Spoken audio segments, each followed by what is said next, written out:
Marking its Golden Jubilee in Toronto, Canada, the Church of Christ joyously commemorates 5 decades of steadfast faith that brought them to this significant milestone since its establishment in 1974. Let's learn how one pioneering family celebrates with others through heartfelt reflection of the courageous pioneers whose dedication to their faith led to this moment. Michael Robinson has the story.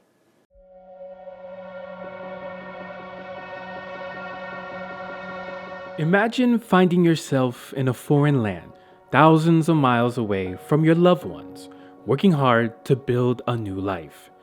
This was the reality 50 years ago for these residents in Toronto, Canada, dealing with a new culture and no one to help.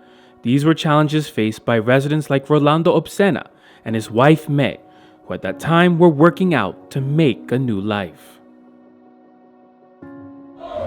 Actually, it was more than 50 years ago, November 6, 1973. When I left the Philippines, I actually didn't have any notion about inkling of what I'm going to face. Yes, in the culture, of course, you are still shy, although you know how to speak English. It's different when when you're speaking it. It's different than when you're writing it. It's hard because I have a baby, right? When I came, I had an 11-month-old baby in tow, right? So it was that easy. But instead of worrying, Rolando and his wife May found strength in their faith and determination.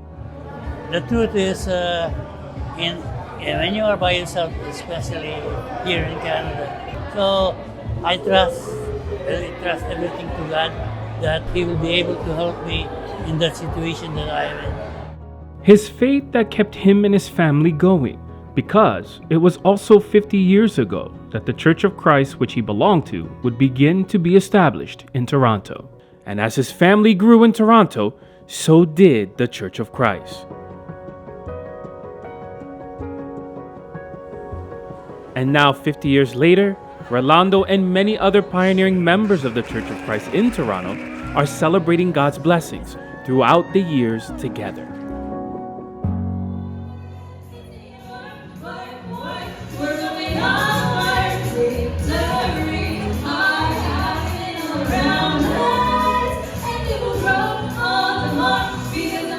A celebration of all members in the congregation of Toronto joining for an evening embracing the fruitful years of the true faith here at the Woodbine Banquet Hall by recognizing those pioneering members in their dedication of faith, while also giving members the opportunity to relive the history of God's blessings in Toronto, like Faye Quero, her life also resembling a similar journey, as well as the resilience of pioneers of the Church of Christ here in Toronto. When we arrived in Canada in 1975, actually, our hope was to find a church because Brother Mario and I were like we didn't know anybody until we found the church. Time it was still a committee prayer. It's not even a GWS. There's no GWS at that time. The very fact that we were able to worship, that is already a very, very big blessing for us. I witnessed the tenacity, the endurance, and the patience of the brethren during those early days of the congregation. As you can imagine, the congregation was just starting, but still, they performed their duty without hesitation. And as a matter of fact, some of them are still fulfilling their duties until now.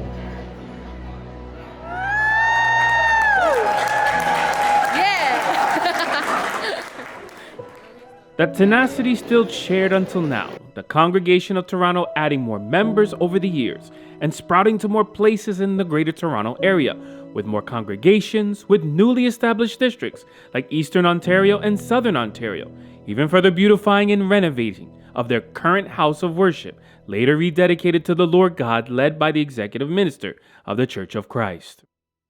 A celebration nothing less than amazing in seeing these inspiring pioneers of the true faith celebrated while celebrating God's blessings in Toronto over the years.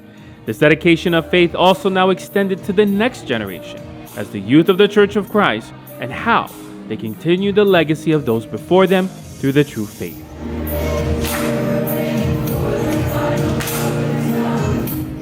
You are the future, and you will be the ones replacing us, leading the members of the Church of Christ in Ilocalo of Toronto. It is a nice gesture before God that you will be of great help to the administration in taking care of the church, because your parents, we have made already ourselves the best we could to fulfill our duty, helping the administration. Carry on, holding the torch of victory and be the beacon of truth, light, and righteousness for all people in this world. And even after 50 years, the same sentiment remains in what is most important. Performing your duty is always the priority. Put God first place in your heart and everything will come down. Maybe that's what you should be giving to the young generation. Hold on to our faith. Stand your ground. So whatever happens to you or whatever are the challenges in life, we should always rely upon God, and most importantly, be prayerful. This celebration not only commemorates the past, but also looks towards the future. And for Toronto, a powerful message has been shared to prioritize one's faith to God above all else. For in doing so, we find strength, guidance, and the success that comes from the Lord God to the Church of Christ, like here in Toronto. Michael Robinson, Iglesia ni Cristo, News Network. Praise be to God for the ongoing success of the Church of Christ in Toronto, Canada. If you are celebrating a significant event or milestone in your congregation, drop a comment below and share the excitement with us. Well, that does it for us on INC News World. Tune in every Sunday for new episodes on INC TV and every Saturday on incmedia.org, our YouTube channel, and on streaming platforms. I am Brother Tyler Worthen. Thank you for joining us. Stay safe, and we'll see you next time. God bless.